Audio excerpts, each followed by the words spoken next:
What happens when a powerful millionaire suddenly loses all control, and the only person who can save him is a 7-year-old little girl behind the wheel? This is not just a story about wealth or power.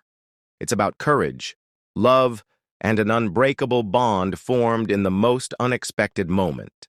Stay with us as we take you on a heart-stopping journey of suspense, where a little girl dared to drive to save a life and proved that true strength can come from the smallest heart.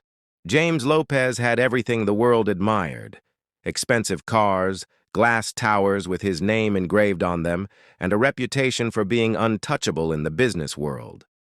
But what no one ever saw was the hollowness inside him. His wealth filled rooms, but not his heart. His calendar was full of meetings, yet his soul was starved for real connection. That evening, his luxury car hummed softly as he drove through a quiet, forgotten neighborhood. Unlike the glittering streets he was used to, this road carried silence, broken sidewalks, and the weight of lives that were nothing like his own. For reasons he could not explain, James found comfort in the simplicity of it, even if it reminded him of everything he lacked: warmth, belonging, love. As his thoughts drifted, his sharp eyes caught sight of something unusual. At a dim corner, beneath a flickering street light, a little girl walked slowly, clutching a backpack almost as big as her. She was only 7, with tangled blonde curls bouncing against her cheeks and deep blue eyes that looked far older than her age. Her shoes were scuffed, soles almost worn through. Each step looked heavier than the last, as though the world had placed burdens on her tiny shoulders. Yet she walked with a kind of quiet bravery, chin slightly lifted, refusing to crumble even when everything about her screamed exhaustion. James slowed his car without thinking. Something inside him, something long buried, stirred awake. He rolled down his window, and his deep voice softened in a way it hadn't in years. "Hey, are you all right? Do you need help crossing?" The little girl froze, startled. She looked at him with suspicion, gripping her backpack tighter, like it was her only shield. Her voice was small, uncertain. I'm okay. I just need to keep walking." But James noticed the way her feet dragged, the way her shoulders sagged. She wasn't okay. He leaned closer, lowering his tone even more gently. "Where are you heading this late? It doesn't seem safe for you to be alone." Her lips trembled, but she held herself strong. "I don't really have a home," she admitted finally, her words stabbing into James's chest like a knife. "I just need to get somewhere safe. Anywhere." The world seemed to pause. In that moment, the millionaire CEO, the man known for ruthless decisions and a cold heart in boardrooms, felt something pierce through the steel armor he had built around his emotions. A 7-year-old girl, lost and fragile, was walking through the night alone. He swallowed hard, his voice breaking slightly as he said, "Get in, please. You're safe with me." She hesitated, her little body frozen by years of mistrust. Her eyes searched his face, trying to read him, trying to decide if this stranger was danger or hope. The silence between them stretched, heavy with unspoken fear. Then, with a tiny nod, Doris pulled the strap of her backpack tighter and stepped toward the car. The door creaked open, and she climbed in cautiously, her small frame swallowed by the leather seat. James glanced at her, and for the first time in years, his heart tightened in a way money could never provoke. He didn't know why, but something about her fragile presence made the loneliness inside him shatter. He started the car again, his voice steady but filled with a softness he barely recognized. "Don't worry, Doris. You're safe now." And though he didn't know it yet, fate had just set the course of his life onto a road no wealth, no empire, no business deal could have ever given him.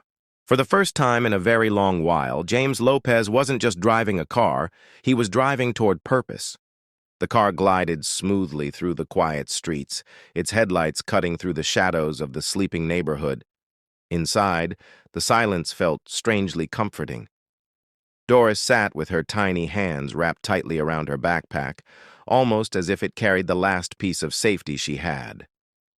She kept sneaking small glances at James. There was something about him, his calm tone, the gentle way he had spoken, that made her feel safe, even though he was still a stranger. For the first time that day, she allowed herself to breathe a little easier. James, meanwhile, felt the stillness wrapping around him. His gaze flicked to the little girl at his side, her innocent eyes shining in the dim glow of the dashboard. He wondered how life could be so cruel, to let a child wander alone at night. A quiet determination began forming in his heart. "I'll help her. I don't know how yet, but I will." But before he could let that thought settle, something inside him shifted. Something dark. Something frightening. It started with a tightness in his chest, as though an invisible hand was squeezing him. His vision blurred, colors blending into a dizzying haze. He blinked rapidly, gripping the wheel tighter. "What's happening to me?" he thought, panic rising. His temples throbbed, sweat dripping down his forehead. The air inside the car suddenly felt heavy, suffocating. "Are you okay, sir?" Doris's small, worried voice sliced through the silence.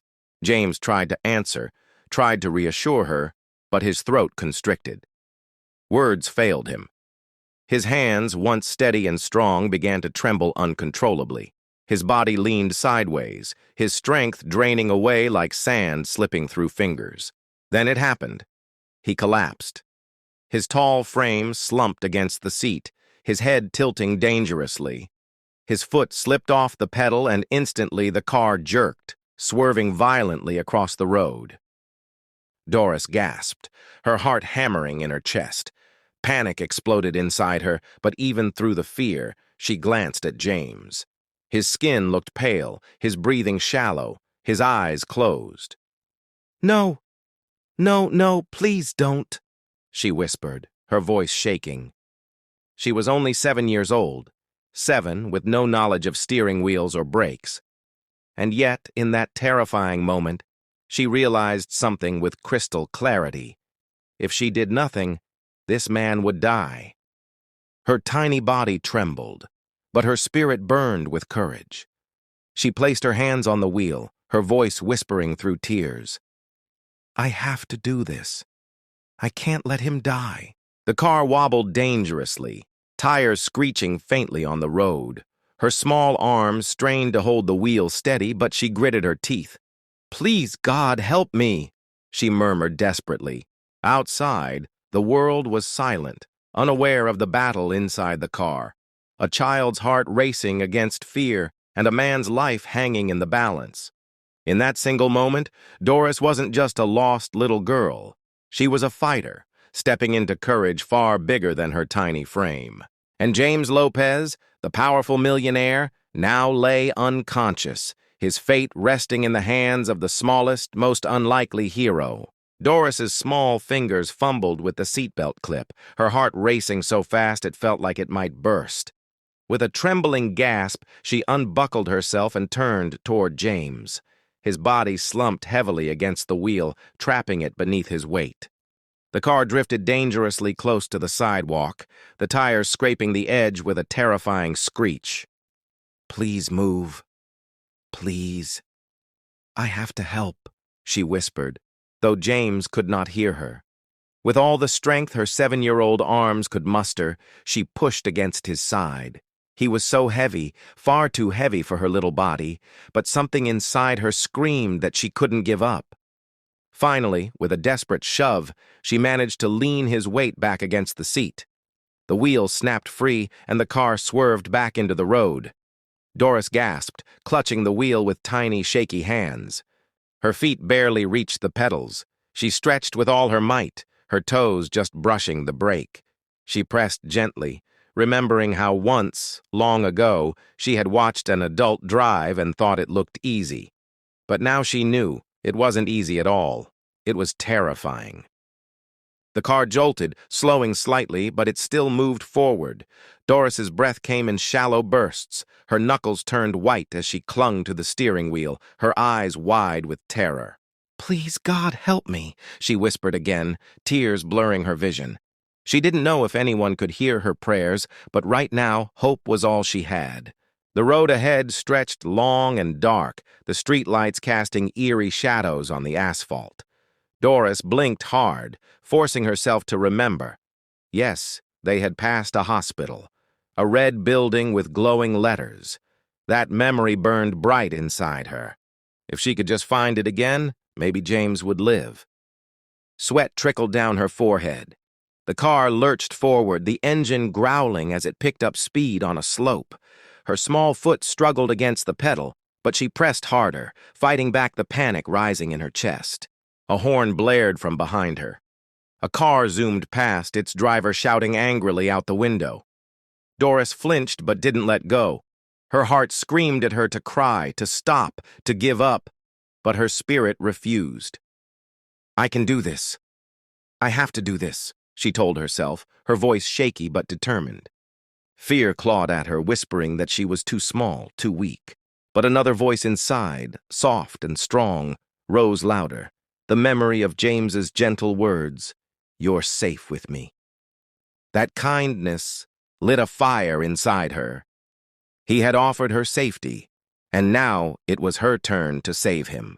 Every second felt like an eternity. The car swayed, honks echoed, but Doris kept her focus locked ahead. Her tiny body trembled, but her courage grew bigger with every breath. For the first time in her short life, Doris felt like more than just a little girl carrying a heavy backpack.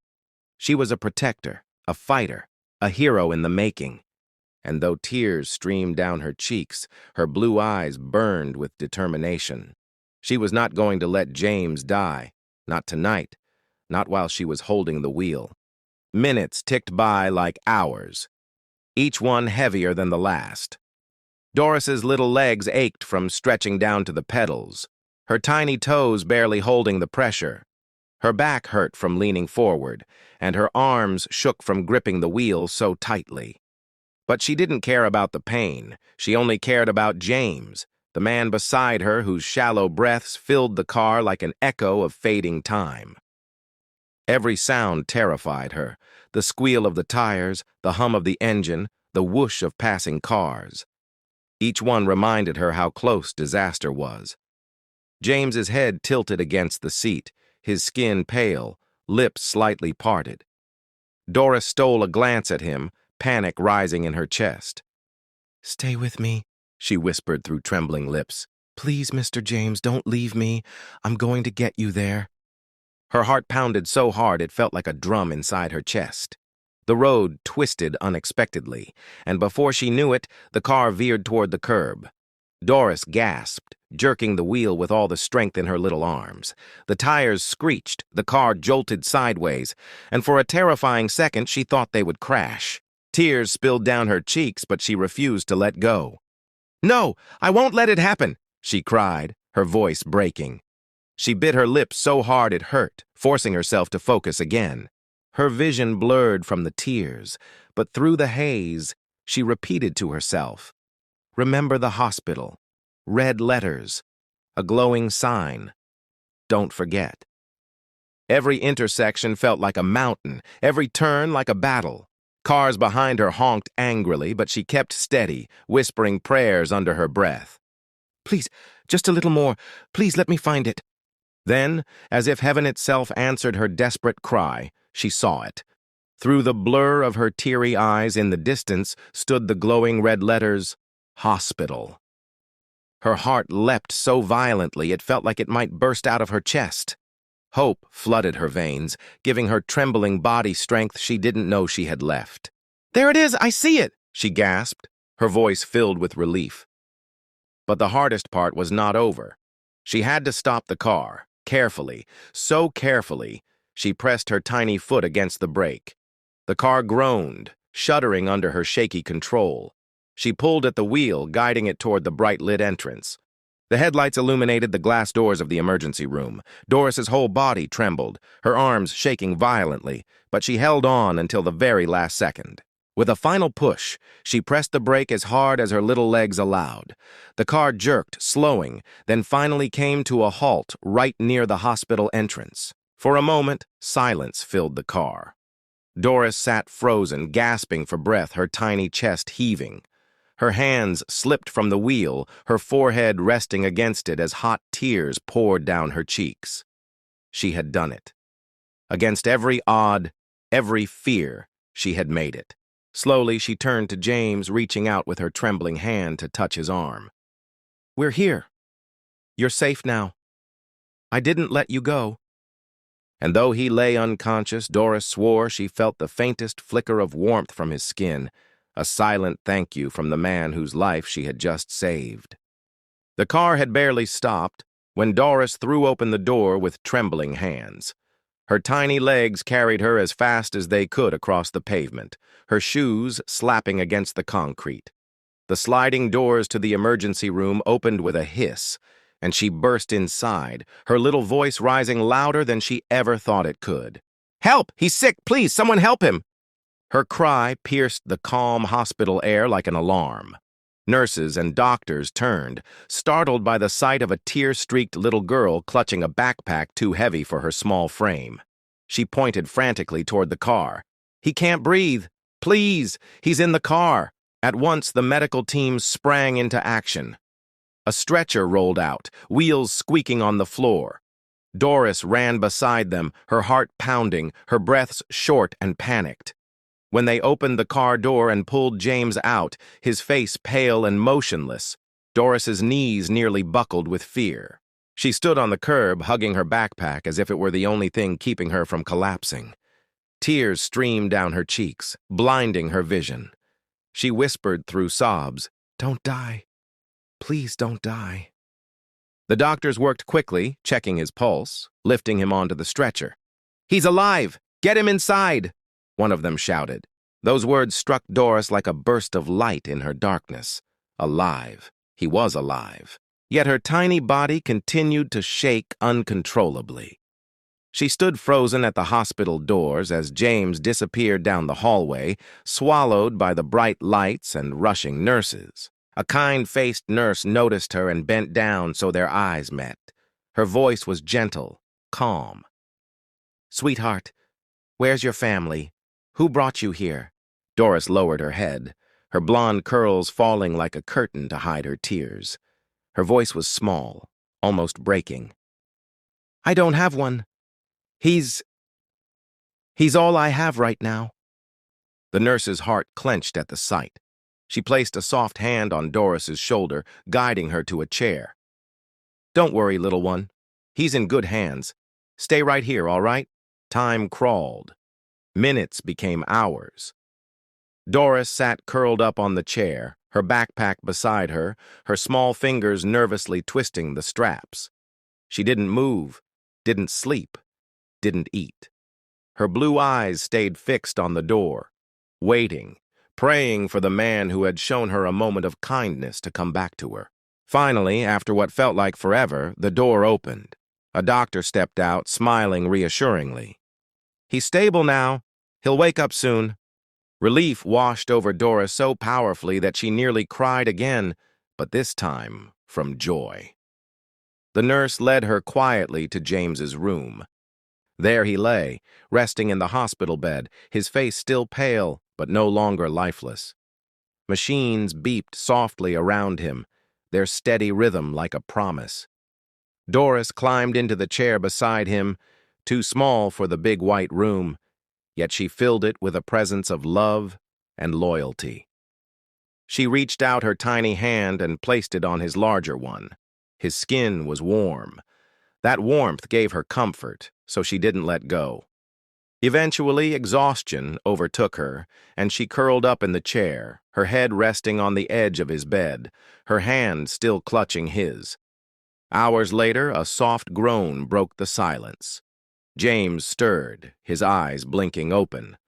The first thing he saw wasn't the ceiling nor the machines, but a little girl, fast asleep, her cheek resting near his hand, her small fingers gripping him as if she never wanted to let go. His voice was weak, raspy, but full of awe. "Doris." Her eyes shot open. She sat up quickly, her face lighting up with relief. "You're awake!" James managed a faint smile. He tightened his hand around hers and whispered, "You saved my life."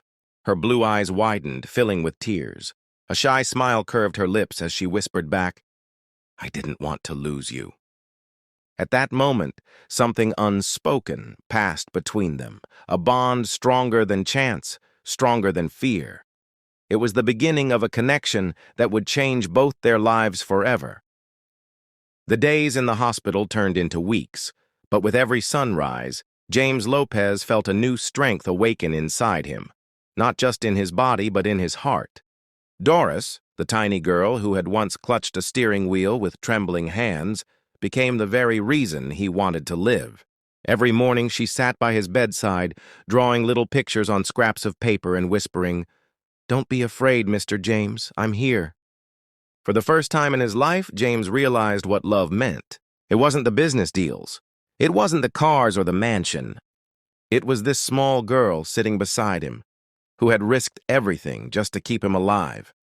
When he left the hospital, James didn't return home alone. Doris walked beside him, her tiny hand wrapped tightly around his. The staff, the nurses, even the doctors who had seen her bravery whispered among themselves, "That little girl saved his life. She's special." But the whispers didn't stop there. In town, people began to notice. The billionaire, always seen alone, now smiled when a little girl tugged at his sleeve. He was no longer the untouchable man in expensive suits. He was a father chosen not by blood but by love. At first, some raised eyebrows. "Why her? She's just an orphan." But James silenced them with his actions. He gave Doris his last name, a warm home, and the safety she had never dreamed of. More importantly, he gave her his heart. One evening, as they walked together in the park, a young boy pointed and said loudly, "Mom, look, that's the billionaire with his little girl." The mother smiled softly. "Yes, sweetheart, that's what love looks like." And just like that, James's life became a living lesson. Neighbors no longer saw the money. They no longer saw the title. They saw humanity. They saw that courage doesn't come from wealth or power. It comes from love, from the smallest hearts, from a 7-year-old who refused to give up. James often told people, "She saved me not just from death that day, but from a life without meaning." And Doris, in her innocent way, would giggle and reply, "And he saved me too, because now I finally have a dad." The bond between them grew unbreakable, stronger than steel, and the lesson they left behind was one the whole community carried in their hearts. In a world chasing pride and riches, what matters most is humanity, the courage to care, the bravery to love. For James and Doris, it wasn't just about survival. It was about finding family in the most unexpected moment. A man who thought he had everything, and a little girl who had nothing. Together they discovered that love makes life complete. And from that day on, they never walked alone again.